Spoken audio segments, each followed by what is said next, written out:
We are looking at behaviorism. This is part one, classical conditioning. We're looking at Pavlov and his dog. Behaviorism is a school of psychology. It only examines outward behavior when trying to understand what this learning thing is. And a behavioral definition of learning is a relatively permanent change in behavior that occurs as a result of experience. A change measured outwardly. It ignores or has nothing to do with thoughts, mind, feeling, etc., etc.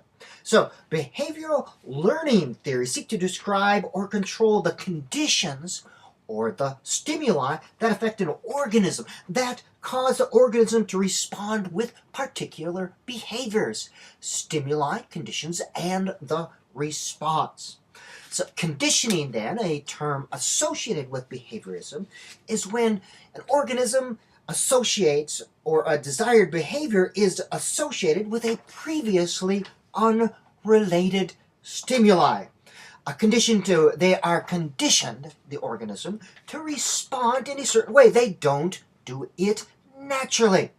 The organism or subject comes to associate the desired behavior with a previously unrelated stimuli.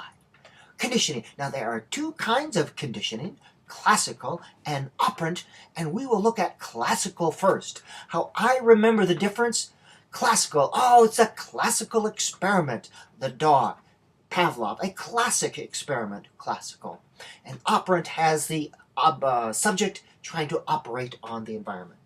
So associate learning, related to classical conditioning, this is a type of associative learning, is when two stimuli are paired together enough times that they become associated with each other. The presence of the one thing produces the same response as another. For instance, if you drank spilled milk, you'd go, bleh. If you drank spilled milk and there was a buzzer every time you drank the spilled milk, eventually you would hear the buzzer and just go, right? That is strengthening the bond. Pavlov, Russian psychologist, he was a biologist, initially trying to understand the digestion system of dogs.